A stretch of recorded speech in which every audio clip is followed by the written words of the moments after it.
My name is Meredith Fisher, and at 33 I had designed data systems that processed 400 million transactions a day across 9 states.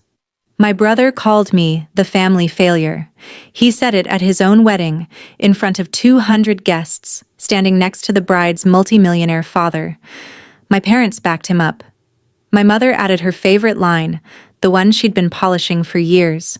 And the man Liam was trying so hard to impress looked at me, went still, and said 5 words that cracked the evening wide open. What happened after that? What it cost Liam? What it cost my parents? What it finally gave me permission to stop caring? None of them saw coming. I barely did either. But I'm getting ahead of myself. Welcome back to Calm Drama Stories. Quiet stories about ordinary women, impossible families, and the moment the truth finally stands up on its own. If you've ever been the one nobody bragged about, this one's for you. Drop a comment and be sure to subscribe. Let me take you back to where it started. 6 weeks before the wedding, on a Tuesday night in March, I was sitting in my apartment in Charlotte eating leftover soup when my phone buzzed with a notification from a group chat I'd been removed from 3 weeks earlier. The Fisher fam chat. They'd added me back. Not to catch up. Not to apologize. The message from my brother read, "Are you coming or not? Don't make it weird." I hadn't been in the Fisher fam chat since early February.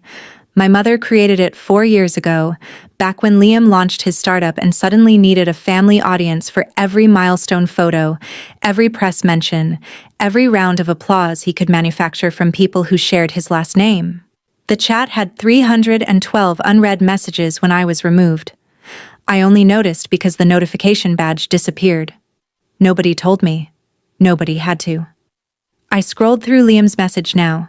Below it, my mother had typed, "Meredith, please just confirm.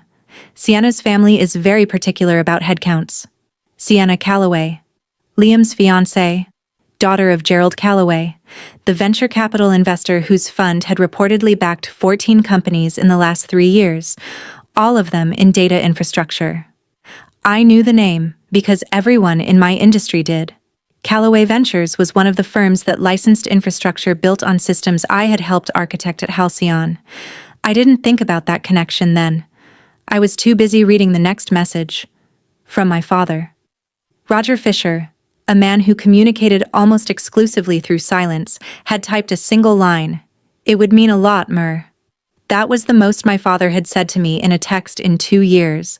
I put the phone down, picked up my soup. The broth had gone cold. Here is what you need to understand about the Fisher family. We had one success story, and it wasn't me. It was Liam. Liam, who dropped out of a business program to launch Viridia, a data intelligence startup that had raised $11 million and landed on 3 companies to watch lists before his 30th birthday. And me? I was the daughter who built things nobody in my family could see. The last time I went home for dinner was in January. My mother had invited the Pattersons from next door. Nice people, retired, the kind who ask polite questions and actually listen to the answers. Mrs. Patterson asked what I did for work. Before I could open my mouth, my mother waved her hand like she was swatting a fly. "Oh, Meredith does computer things, databases or something." She turned to Mrs. Patterson with a smile that had been rehearsed in front of a bathroom mirror. "We don't brag about her." She said it lightly, the way you'd say you don't keep dessert in the house. A fact of life. A household policy. Mrs. Patterson looked uncomfortable. My father studied his pot roast. Liam, who had driven up from Raleigh for the weekend in a leased Audi, leaned back in his chair and grinned. The rest of the dinner was about Viridia. My mother recited Liam's accomplishments the way a docent walks you through a museum. The angel round. The partnerships. The office space in the research triangle. She left out the part where my parents had pulled $140,000 from their retirement savings to fund his Series A shortfall. I knew about it because my father had mentioned it once, in a phone call so quiet I thought the line had dropped. "We believe in him, Mer," he'd said. "Your mother and I. We put in what we had." $140,000. 31 years of a middle school principal's pension contributions and a dental hygienist's overtime pay, converted into equity in a company my brother ran and my mother narrated. I didn't argue. I never did. That was my problem. Not that I trusted them, but that I had stopped expecting anything from them a long time ago. At Halcyon Systems, I was a senior data systems architect. I had been there 6 years. The system I built, Cascade, was a real-time data orchestration engine that handled pipeline routing for enterprise clients across financial services, logistics, and healthcare. If you have ever swiped a debit card at a grocery store in the southeastern United States, there is a reasonable chance my architecture touched that transaction. Nobody at Halcyon called me a failure. My colleague Nora used to joke that I was the ghost who built the spine of this place. I designed the bones. Other people got to walk around in the body. That spring, Halcyon's CTO forwarded me an invitation to speak at a regional infrastructure summit in Atlanta. My name was listed on the program alongside 2 patents I'd co-authored and a keynote panel on scalable data pipeline architecture. I almost declined. I usually did. Not because I couldn't speak in public. I'd done it a dozen times. But because I had grown so used to being invisible that visibility felt like standing in the wrong lane of traffic. Professional isolation. That's what my therapist called it. She said I had organized my entire life around being competent and unseen, and that both of those things were costing me something I hadn't calculated yet. I told her I'd think about it. Then I went back to my desk and optimized a failover protocol that saved Halcyon's biggest client 6 hours of downtime during a system migration. Nobody sent me flowers. Nobody posted about it in a group chat. But when I pulled up the diagnostics the next morning and saw 0 failed transactions across 9 routing nodes, I felt the quiet satisfaction that only people who build things for a living understand. That was enough. Or I had decided it was. 2 weeks after the group chat reappeared, I drove to my parents' house in Gastonia. I told myself it was to drop off a set of replacement air filters my father had asked for. That was partly true. Mostly I went because something in my father's 6-word text had pulled at the part of me that still wanted to believe the word family meant something in that house. The living room hadn't changed. Same floral couch, same brass lamp, and on the mantel above the gas fireplace, a new addition, a glass trophy engraved with Rising Founder, Triad Business Journal, 2025. It sat between a framed photo of Liam shaking hands with an investor and a candle my mother had never lit. No photos of me on that mantel. Not one. Liam was in the kitchen when I arrived, eating a sandwich my mother had made for him. He was 30 years old and still ate sandwiches his mother cut diagonally. He looked up, grinned, and said it like a punchline he'd been saving. "Every family needs one success and one cautionary tale, right, Mare?" My mother laughed. My father looked at his hands. I set the air filters on the counter. Before I left, Liam caught me at the door. His grin was gone. He leaned close, voice low. "You're coming to the wedding. I need you there." I asked why. He shrugged, but his eyes didn't match the shrug. "Sienna's dad is old school, wants to see the whole family. Just show up. Be normal. Don't talk about work." Don't talk about work. The one thing I had that was entirely mine, and my brother's instruction was to leave it at the door like muddy shoes. 4 years earlier, Liam had called me at 11 at night. He was 26, 3 months into Viridia, and panicking. He had pitched investors on a proprietary real-time data engine, but he didn't have one. What he had was a pitch deck, a leased office, and a demo that ran on a spreadsheet macro. "I just need the core module," he said. "Something that works for the demo. I'll hire a real team after the round closes." He was my brother. My mother had called me twice that week to tell me Liam was under pressure. My father had sent a rare text. "He could use your help, Mer." So I helped. I spent 3 weeks building a functional prototype, a stripped-down data routing engine inspired by the design principles I used at Halcyon, but written from scratch on my personal laptop, on weekends and after midnight, entirely outside the scope of my employment agreement. I used my own methodology, my own naming conventions, my own logic patterns. I wrote clean, documented, modular code because that's the only kind I know how to write. We signed a consulting agreement. Liam promised a $10,000 fee and a co-architect credit on the technical documentation. He paid me $1,500. The credit never appeared. What did appear 14 months later was Viridia's public-facing product page describing their proprietary engine, a system I recognized the way you recognize your own handwriting. Same architecture, same module structure, same variable names in the API documentation. Liam had built Viridia on the bones I gave him. He renamed the modules, changed the color scheme on the dashboard, and called it innovation. I said nothing. My mother would have called me jealous. My father would have gone quiet. And Liam would have looked at me with that grin and said something about how family helps family. So I closed the tab, filed the consulting agreement in a blue folder, and went back to building things that worked. The blue folder lived in the bottom drawer of my desk at home, under a stack of old tax returns and a user manual for a router I no longer owned. It was a standard manila folder I had covered with blue packing tape 3 years ago because the original flap had torn and I didn't want the pages falling out. Inside, a printed copy of the consulting agreement with Liam's signature and mine, dated 4 years back. A PDF printout of the original commit log showing 47 commits over 21 days, all authored by M. Fisher. A 3-page architecture specification I had written in my own shorthand, with margin notes and a coffee ring near the bottom of page 2, and a single printed email from Liam, sent at 2 in the morning. Subject line, "Can you just make the demo work? I'll handle the rest." That email was the last honest thing my brother ever wrote to me about Viridia. I didn't keep the folder as evidence.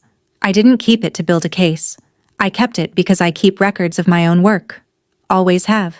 Every system I've ever designed, every spec I've ever written, I archive it. It's the same instinct that makes me back up my files in 3 locations and label my cables. Some people keep journals. I keep documentation. That Tuesday in March, after reading Liam's message in the group chat and sitting with the cold soup and the quiet apartment, I opened the bottom drawer. I saw the blue folder, ran my thumb across the tape, then I closed the drawer. Whatever Liam was building or pretending to build, whatever my parents had poured their savings into, it wasn't my problem anymore. I had made my peace with being invisible. Or I thought I had. Nora told me not to go. We were eating lunch in the Halcyon break room. Turkey wraps, the ones from the place on Trade Street that put too much mustard on everything. And I told her about the wedding. She set down her wrap and looked at me the way she did when a junior engineer was about to push bad code to production. "Why would you go? They treat you like furniture." I couldn't argue with that, but something had shifted in me since January. Maybe it was the therapy. Maybe it was the summit invitation still sitting unanswered in my inbox. Maybe it was just the plain arithmetic of turning 33 and realizing I had spent a decade making myself smaller so the people around me wouldn't have to feel short. "I'm not going to perform small so everyone else feels tall," I told her. Nora raised her eyebrows. "That's a bumper sticker." "It's also true." I called my mother that afternoon and confirmed I'd attend. She sounded relieved. Not for me, but for the head count. "Good. Sienna's family is very organized. Don't bring anyone. Don't wear anything attention-getting. And maybe don't mention Halcyon. Liam gets sensitive when people compare." Compare. As if my career and his existed on the same axis. As if building real infrastructure and building a pitch deck were 2 versions of the same sport. I hung up and sat at my desk for a long time, staring at the blinking cursor on a config file I'd been editing. I almost didn't go. If you've ever talked yourself into shrinking just to keep the peace, you already know that feeling in your chest. Stay with me, because the moment I walked into that ballroom, everything I'd swallowed for years finally had somewhere to land. Hit subscribe so you don't miss how it turned. 3 weeks before the wedding, Viridia was everywhere. Liam landed a feature in a regional tech publication, The Quiet Disruptor, How One Founder Built a Data Engine That Could Change the Game. I read it on my phone during a code review. The article described Viridia's proprietary real-time data intelligence engine as a paradigm shift in pipeline orchestration.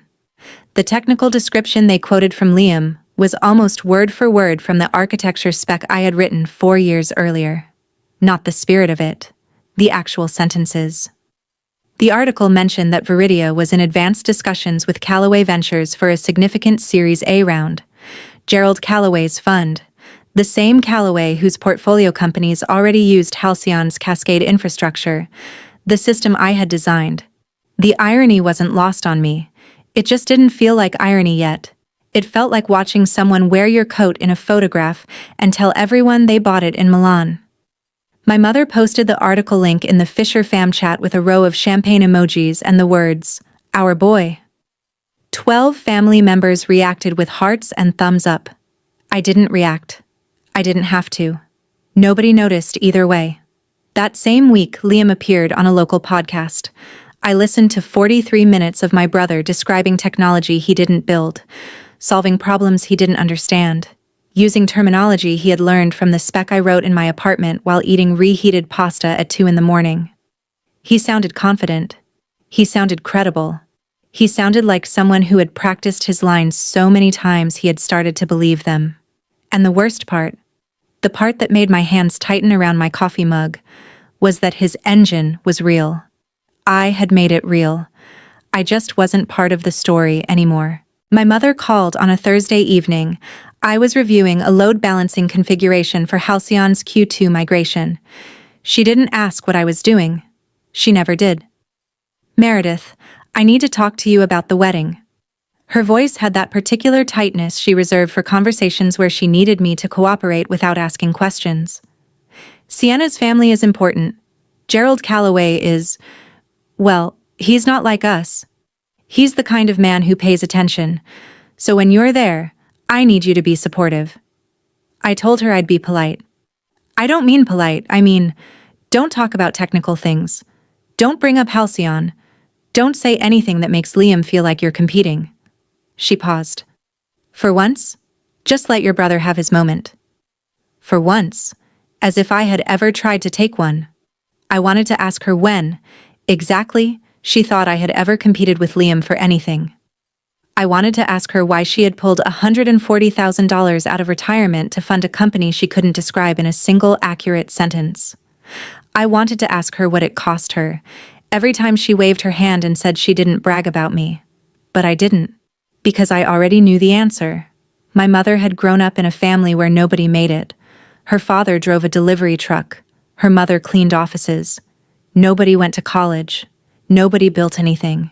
Diane Fisher had spent her whole life terrified of being ordinary, and she had chosen Liam as her proof that she wasn't. If she admitted I was the one who built something real, she'd have to admit she'd been investing in the wrong person for 30 years. That was a debt she couldn't afford to acknowledge. So she covered it with the only currency she had: my silence. 10 days before the wedding, the Fisher fam chat lit up again. This time it wasn't logistics. It was Liam, typing fast, asking if I could take a quick look at some technical documentation before a meeting. He didn't say what meeting.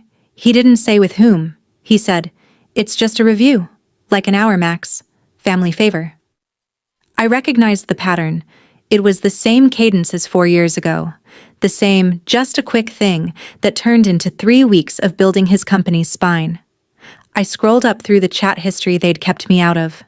Planning messages, venue photos, seating charts I wasn't consulted on, and buried between a caterer's menu link and Sienna's note about floral arrangements, a message from Liam to my mother. "Don't worry, she won't understand what's happening anyway. She just builds back-end stuff. She just builds back-end stuff." The code that ran his entire company was back-end stuff. I typed a reply to his review request. "Send me the documents." He sent a 6-page technical summary of Viridia's infrastructure. The same summary, I assumed, that was going to Callaway Ventures. I read it in 14 minutes. He had gotten the architecture overview mostly right because he was describing my work. But the scalability projections were fabricated. The throughput numbers were inflated by a factor of 3. And the section labeled Proprietary Innovation described a load distribution algorithm that I had published in a Halcyon white paper 2 years earlier. Liam hadn't just borrowed my code, he had built an entire narrative around it. A narrative where he was the genius and the engine was his invention. And now he needed me to proofread the lie before he handed it to his fiancée's father. I closed the document. I did not reply. The connection I should have made earlier arrived on a Monday morning during a routine stand-up meeting at Halcyon.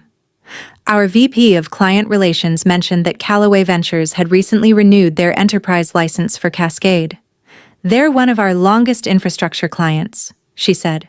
"Gerald Callaway apparently reviewed the architecture documentation himself when they first signed. He told our sales team it was some of the cleanest system design he'd seen in 20 years. She looked at me. "That was your work, Meredith." I nodded, took a sip of coffee, didn't say anything, but a small cold wire connected 2 points in my head that I had been keeping separate. Gerald Callaway knew Cascade. Gerald Callaway was about to invest in Viridia. Viridia's engine was Cascade's younger sister. Same bones, same logic, same handwriting. If Callaway's team ran any kind of serious technical due diligence on Viridia, they would find code patterns, naming conventions, and structural choices that matched Cascade's architecture at a foundational level. And if they looked at the authorship of those modules, they would find the name M. Fisher. My name. I sat with that knowledge the way you sit with a headache you're not ready to take medication for. Aware of it, uncomfortable, choosing not to act. It wasn't my job to police my brother's company.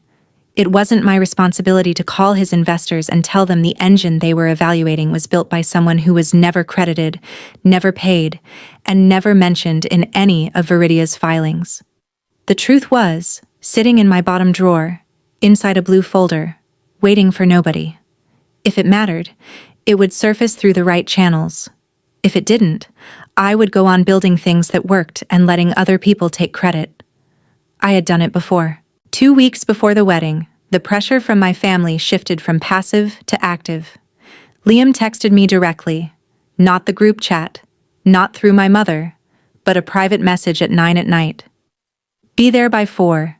Sit where they tell you. Don't be late and don't overdress. Sienna's family notices everything." I read the message twice. My brother was managing me like a variable in a system he didn't understand. I almost laughed. Then my father called. It was the second time he'd called me voluntarily in over a year.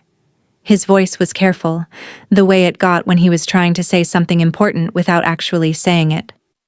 "Meredith, your mother and I, we've got a lot riding on this. The wedding, the business, all of it." He paused. "I just need this to work out for him. We put everything in." Everything. He meant the $140,000. He meant the retirement account that now depended on Liam's startup being worth what Liam said it was worth. He meant the bet he and my mother had placed on their golden child. A bet they couldn't unwind without admitting they'd been wrong about everything for a decade. I felt something I hadn't expected. Not anger, not resentment. A dull, heavy sadness, like holding a box that was too full to close. My parents were scared. They were 60 and 62 years old, and they had traded their security for a company built on borrowed architecture and inflated numbers. They didn't know that. They couldn't know that. Because the only person who understood what Viridia actually was, what it was built on, where its code came from, what its real capabilities were, was the daughter they didn't brag about. The message arrived on a Wednesday morning. It came through LinkedIn. A connection request followed by a note from someone named Devin Pratt, Senior Technical Analyst at Callaway Ventures. The note was professional, neutral, and specific. "Ms. Fisher, our firm is conducting a technical assessment of a portfolio candidate in the data infrastructure space. During our code review, we identified architectural patterns and module structures that closely align with published documentation attributed to your work on Cascade at Halcyon Systems. We would appreciate the opportunity to discuss provenance and authorship of certain foundational components. This is a standard part of our due diligence process. Could you make yourself available for a brief call this week?" I read it 3 times. My heart rate stayed steady. Years of reading diagnostics under pressure had given me that.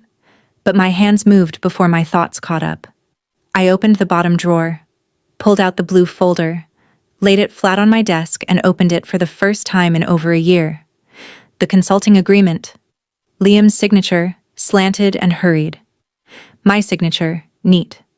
Dated 4 years ago. The commit log, 47 entries in 21 days, everyone authored by Mr. Fisher.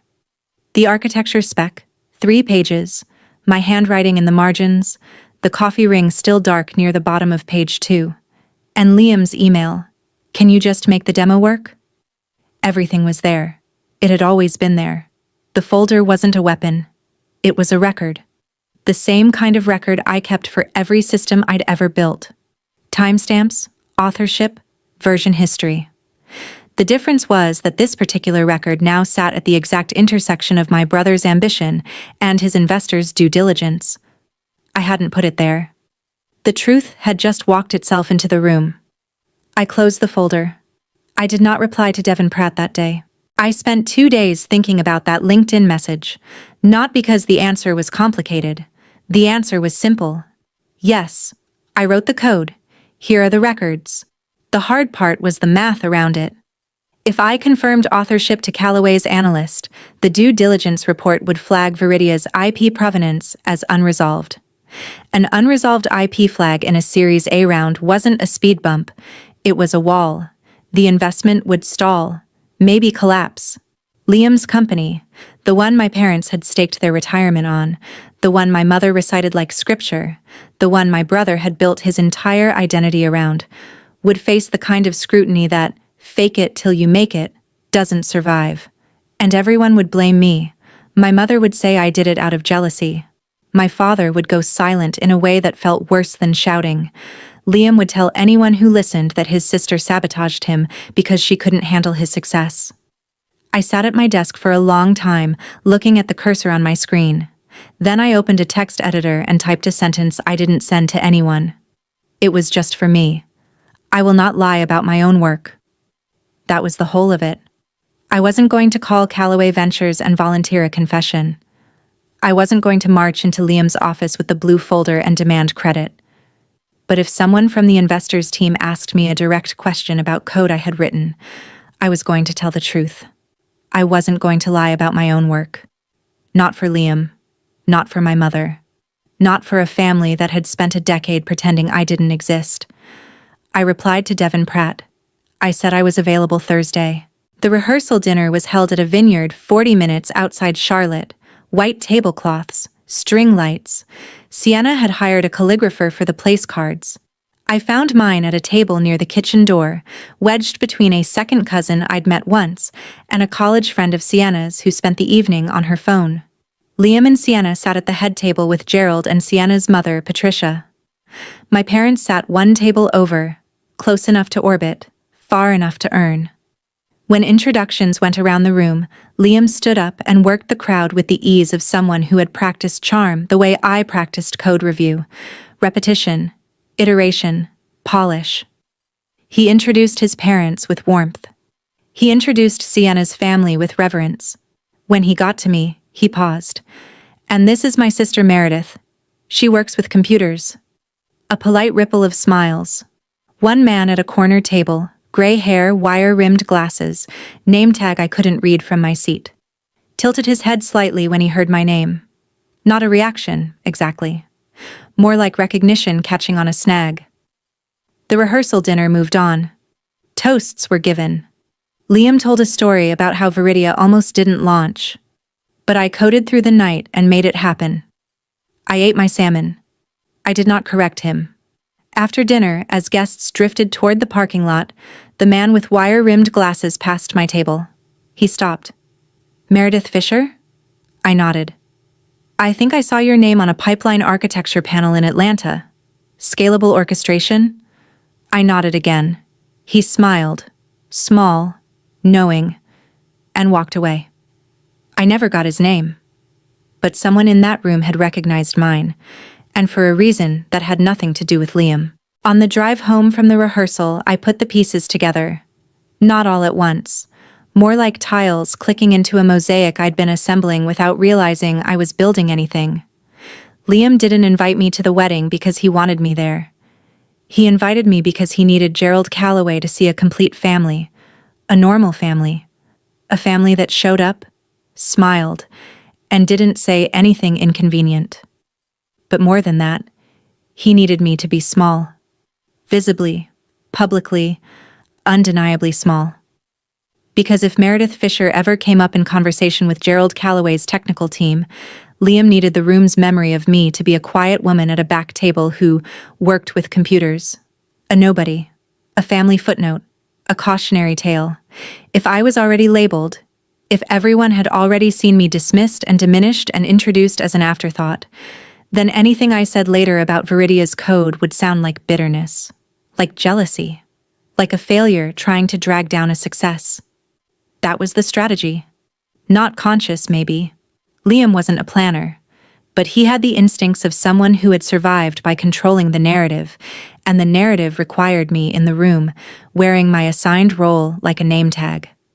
What my brother didn't know, what none of them knew, was that Gerald Calloway's team had already been in my inbox. The due diligence was already running. And the architect whose name was flagged in their technical review wasn't an anonymous contractor or a disgruntled ex-employee. She was sitting at table 9, eating salmon, being introduced as the family failure. The collision was coming. I hadn't arranged it. I hadn't planned it. I had simply stopped being willing to lie about what I'd built, and the truth, as it tends to do, was finding its own way to the surface. The wedding was held at Calloway Estate. 22 acres of rolling lawn, a stone manor house, and a reception hall with marble floors and ceilings high enough to make you feel like you'd been miniaturized. A string quartet played Debussy near the entrance.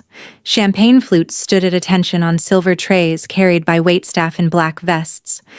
Everything about the setting announced money that had been around long enough to stop announcing itself. I arrived at 4, wearing a navy dress I'd bought 2 years ago for a conference I'd ended up skipping. Simple, clean lines, no jewelry except a watch my grandmother had given me. My mother would have preferred I'd worn something that faded further into the background. I chose the dress because it was mine, and I liked it, and I was done dressing for her comfort. The ceremony was brief and beautiful. Sienna looked luminous. Liam looked like a man who had rehearsed his tears. My parents sat in the second row, my mother in a lavender suit she'd bought for the occasion, my father in a tie that didn't quite match his shirt. They looked proud. They looked invested. In every sense of the word. I sat 4 rows back, between strangers, watching my brother promise to love and cherish a woman whose father ran the fund that was about to evaluate whether his company was real. I want you to picture it. Marble floors, a string quartet, and me, the one they told to keep quiet. I almost turned around at the door. If a part of you has ever stood at the edge of a room wondering if you belong, stay with me. What the bride's father said next changed which side of that room I stood on. Comment, truth, if you're rooting for her. The reception began at 6. Tables were arranged in concentric arcs around a dance floor. My seat was at the outer ring.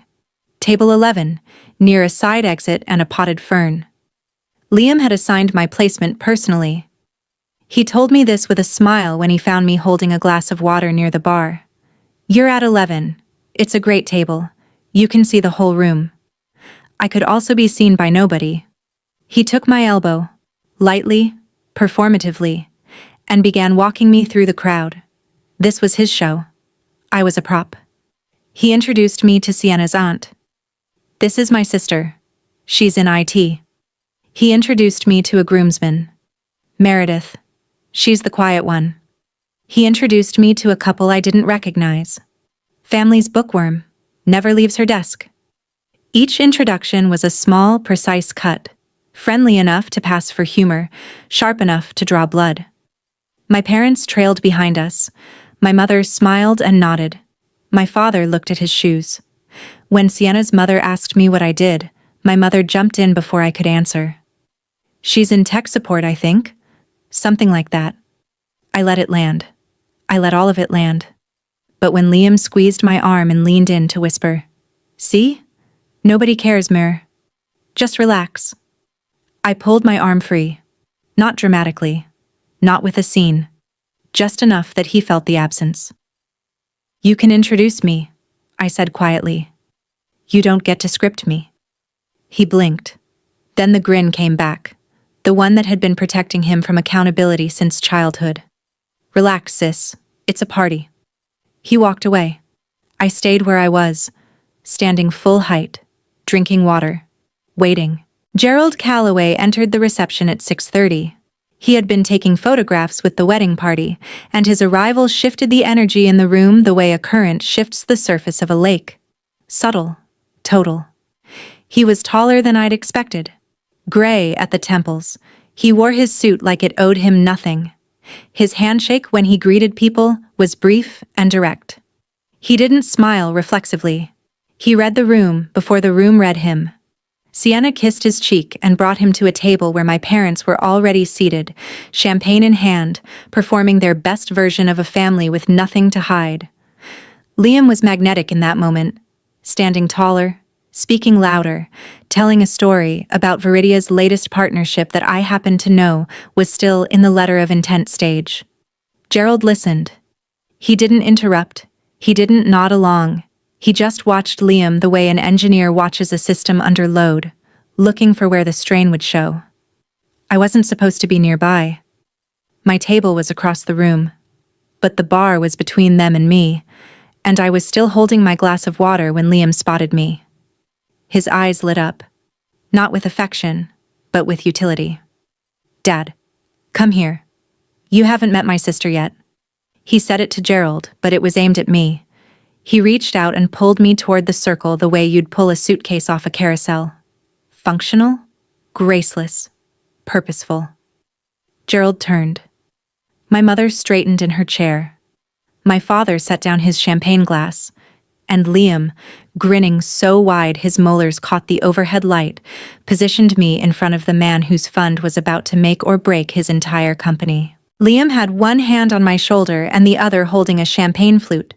He turned to Gerald with the grin, the one that was half charm and half armor, and said it clearly enough for the surrounding tables to hear. "This is our family failure." He laughed, the kind of laugh designed to give other people permission to laugh too. A few guests obliged. My mother, seated 3 feet away, tipped her glass slightly and added her signature line, the one she had tested at dinner tables and church functions and neighborhood barbecues, until it had the smooth delivery of a campaign slogan. "We don't brag about her." She said it to Gerald's wife Patricia, who smiled politely. She said it the way she always said it, as a kindness, as modesty, as a mother who simply had one child worth discussing and one she kept in the margins. My father looked at his plate. Liam squeezed my shoulder. I stood still. I didn't flinch. I didn't smile. I didn't perform the role I'd been assigned, the good-natured sister who absorbs the joke, who plays along, who makes the golden child shine brighter by standing in his shadow. I stood with my back straight and my hands at my sides, and my face absolutely neutral.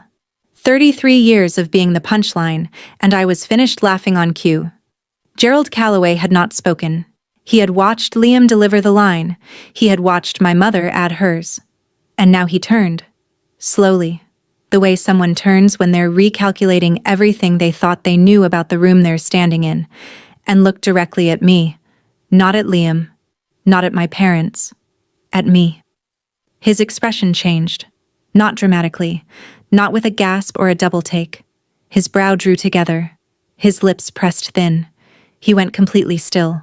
Gerald Calloway spoke quietly. The string quartet had paused between movements, and his voice carried further than he probably intended.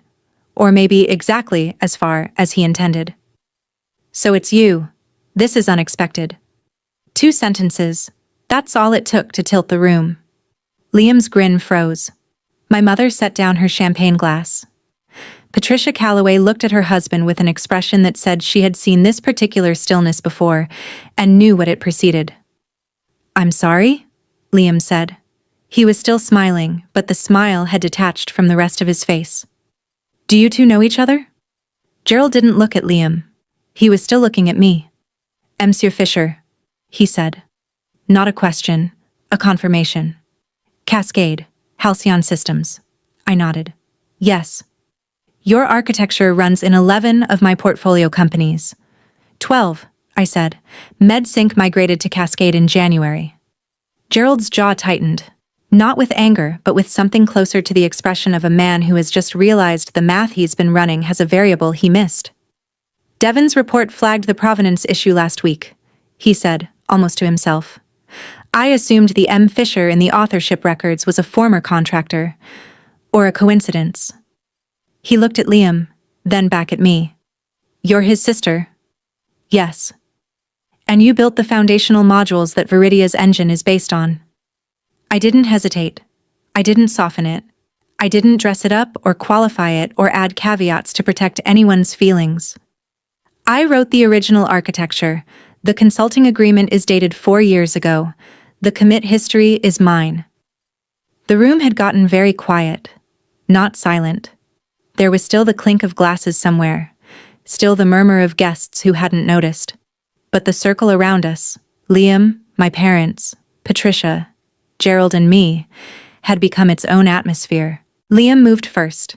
He stepped between me and Gerald, his body language shifting from charming host to cornered animal in the space of a breath. Okay, hold on.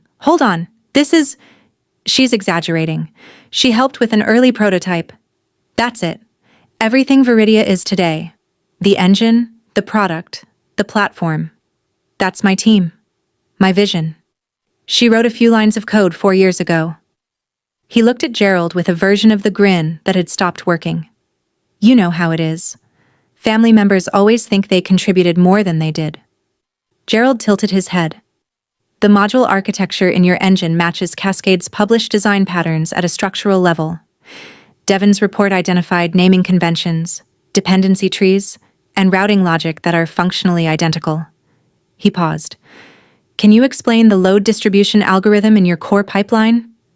Liam blinked. The technical team handles the specifics. I'm the CEO. I focus on strategy and... The algorithm, Gerald said. Not unkind, just precise. It's a weighted round robin with adaptive latency thresholds. Your documentation says it's proprietary. Can you describe how it works? Liam opened his mouth, closed it, opened it again. He looked at me, not with hatred, not yet, but with the panicked recognition of a man who has run out of runway and can see the trees. My mother stood up from her chair. Gerald, this is a wedding. This isn't the time for... Diane, my father said quietly. It was the first word he'd spoken in 20 minutes. She stopped. Gerald looked at me again. Ms. Fisher, I'm going to ask you something directly. I met his eyes. Go ahead. Is the core engine of Viridia your original work? Yes. I said it the way I would answer a technical question in a code review, clearly, specifically, without emotion. The core engine of Viridia is based on a data routing prototype I built over 3 weeks 4 years ago. The architecture follows a design spec I wrote myself. The commit history is entirely mine. I signed a consulting agreement with my brother, which he did not honor. No payment in full, no co-architect credit. The codebase was never formally assigned to Viridia. I built it on my own time, on my own equipment, outside the scope of my Halcyon employment agreement, and the IP was never transferred. I wasn't performing. I wasn't dramatic. I wasn't tearful or triumphant or shaking with vindication.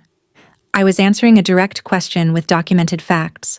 That was the only weapon I'd ever needed. Liam's face went red.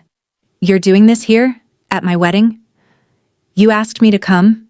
I came. You introduced me to your investor. He asked me a question. I answered it. You planned this. I didn't plan anything. I don't lie about my own work. Not for anyone. Liam turned to Gerald. She's bitter. Look, this is a family issue. Whatever she thinks The IP was never assigned, Gerald said, cutting him off with the gentle finality of a man who had spent 30 years reading contracts. If the core architecture isn't owned by the company, the investment can't proceed. This isn't personal. It's due diligence. My mother's face had gone the color of chalk. My father was looking at me, not with anger, but with something that might have been the first stage of understanding. The room felt smaller. The quartet had started again. Pachelbel, of all things, and the melody floated over the silence between us like a hand reaching across a table nobody was sitting at. What happened next didn't happen all at once. It happened in layers, the way a building settles before it fails. Cracks first, then creaks. Then the slow, irreversible shifting of weight that was never distributed correctly. Gerald stepped back from Liam. Not physically. He was already standing apart. But his posture changed. His shoulders squared. His hands clasped behind his back. It was the posture of a man who had made a decision and was now simply executing it. "Liam, I want to be clear," Gerald said. His voice was low, measured, without heat. "Our firm's investment in Viridia was contingent on clean IP ownership. The preliminary flag in Devon's report was serious enough that I raised it with your team last Tuesday. Your CTO told me the architecture was developed in-house. That is demonstrably not the case." Liam shook his head violently. "She's lying. She's doing this because she's jealous of everything I've—" "She's not lying." Gerald said it without raising his voice. "I've used her architecture. I've read her documentation. I know what her systems look like from the inside. Your engine is her work." That sentence landed on the room like a stone dropped into still water. Ripples went outward. Guests at the nearest tables had stopped talking. Sienna, who had been dancing with a cousin, noticed the silence and started walking toward us. My mother stood frozen, one hand on the back of her chair, her mouth slightly open. A woman watching the investment she had made in her own story collapse in real time. My father was staring at the floor. His hands were shaking. And Liam, who had charmed investors and reporters and boardrooms, Liam, who had built a career on the foundation I'd poured and the narrative he'd constructed on top of it, Liam was unraveling. Liam turned on me. His face was the color of raw brick, and his voice had climbed into a register I hadn't heard since we were children, and he'd broken something he couldn't blame on the dog. "You did this on purpose. You came here to ruin this for me." I didn't respond. "You couldn't stand it. You never could. You sit in your little cubicle building your little systems and you can't handle that I'm the one who actually made something of himself." "Liam." Gerald's voice was a flat wall. Liam spun toward the display table near the entrance, the one arranged with photos of him and Sienna, a guest book, a champagne tower, and the glass trophy. The Rising Founder Award from the Triad Business Journal, 2025. The one that had lived on my parents' mantle, transported to the venue like a sacred relic. Liam grabbed it. I don't think he meant to throw it. I think he meant to hold it up as proof. Proof that he was real. That what he'd built was real. That the engraving on the glass meant more than a commit log in a blue folder. But his hands were shaking and the glass was heavier than rage, and it slipped. It hit the marble floor and shattered. The sound cut through the reception like a gunshot. Crystal fragments slid across the floor in every direction. Sienna stopped walking. She stood in the middle of the dance floor, her dress pooled around her feet, staring at the man she was supposed to have married that afternoon. And the look on her face wasn't anger. It was recalibration. The same expression I'd seen on Gerald's face minutes before. The expression of someone running the numbers again and arriving at a different total. Nobody moved. Pachelbel kept playing. And among the broken glass on the marble floor, the word founder was still readable on one of the larger fragments. My mother broke first. Not with tears. With strategy. She crossed the floor toward Gerald, heels clicking on the marble, champagne-stained napkin still clutched in her left hand, and did what she had always done. She tried to renegotiate reality. "Gerald, please. This is a family matter. Meredith has always had issues. She's jealous. She's competitive. She doesn't understand business." "Mrs. Fisher." Gerald's voice was not unkind. "Your daughter's architecture is licensed by my fund. Her published work is referenced in 3 industry white papers. The system she designed handles more daily transactions than any product in my current portfolio." He paused. "I don't know what she is in your family, but in my industry, she's one of the most respected infrastructure architects in the Southeast." My mother's mouth opened, closed. She looked at me, really looked at me, and for one fraction of a second I saw something behind the performance. Fear. The pure, uncut terror of a woman who has spent 30 years constructing a story about who her children are and has just heard a stranger dismantle it with facts she can't argue with. Then it was gone. Her face hardened. Well, if she's so successful, why didn't she ever say something? Why didn't she help her brother properly? There it was. Even now, even with the glass on the floor and the investor pulling away and the entire narrative in pieces around her feet, my mother found a way to make it my fault. I didn't argue. There was nothing to argue with. The blue folder existed. The commit log existed. The consulting agreement existed. I hadn't needed to bring any of them to the wedding because the truth had done its own audit. Gerald's team had asked the right questions. I had answered honestly. That was all. The money came up the way money always does in families that have staked everything on a single bet. Not in a boardroom, but in a hallway, between courses, in voices too loud for the setting and too quiet for the magnitude of what had been lost. My father pulled me aside near the coat room. His tie was loosened. His eyes were wet. The retirement, we put in 140,000. Your mother and I, we believed him. I nodded. I know. Is it gone? I don't know, Dad. That depends on what Viridia has left without the Callaway round. He leaned against the wall. He looked old. Older than 62. Older than a man should look at his son's wedding. And for a moment, I felt the weight of something I hadn't expected. Grief. Not for what Liam had done to me, for what my parents had done to themselves. My mother appeared at the end of the hallway. She walked toward us with the particular urgency of a woman who has just lost control of a situation and is looking for someone to contain. Meredith, you need to fix this. I didn't break it, Mom. You didn't have to come here and... You told me to come. Liam told me to come. You added me back to the group chat so I could confirm my attendance at an event where my job was to stand still and be small. Her eyes flickered. Something beneath the armor. Just for a heartbeat. I just wanted one thing to be proud of, she said.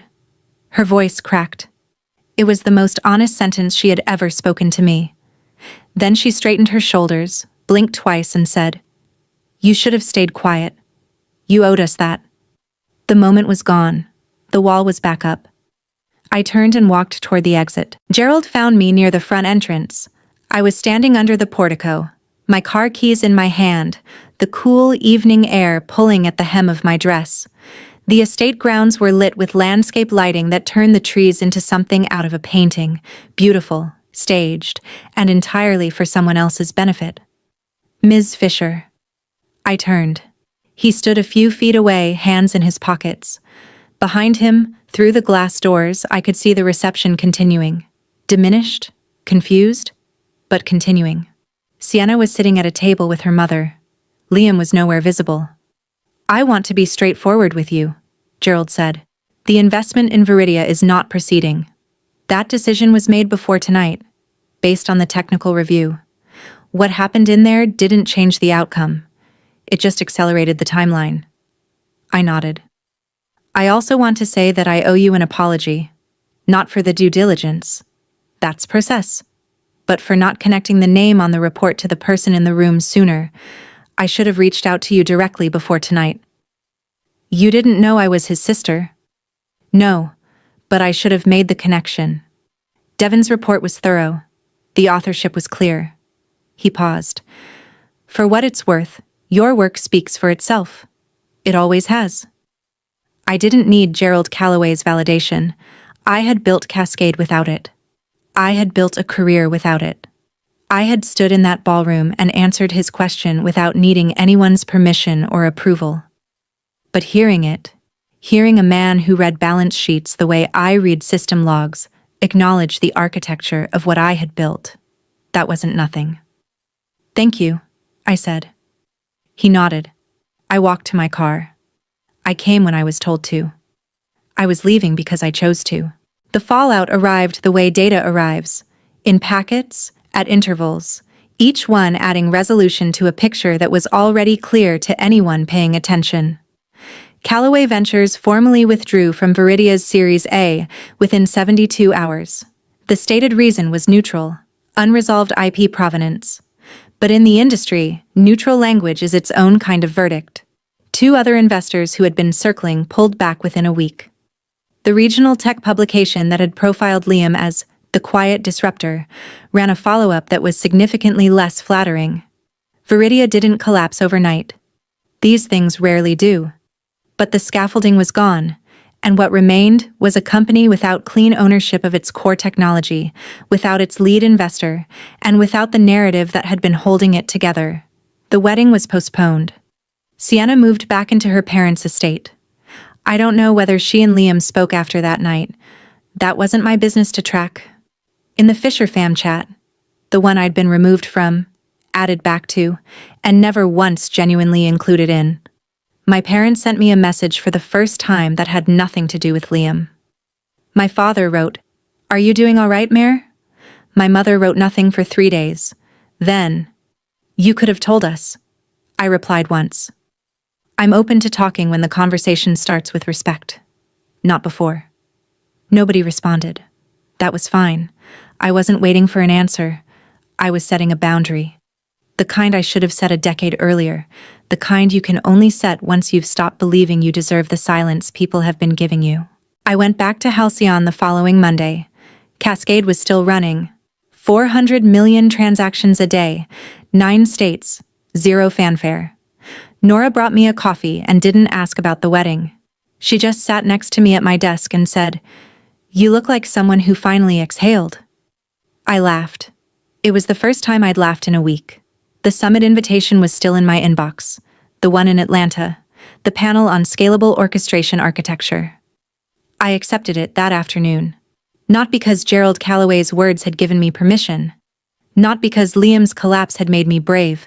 Because I had spent 10 years building systems that held the weight of industries, and I had done it while my family called me a failure to my face, and I was finished letting their vocabulary define mine. The failure was never me. The failure was a family that measured worth by volume, by who talked the loudest,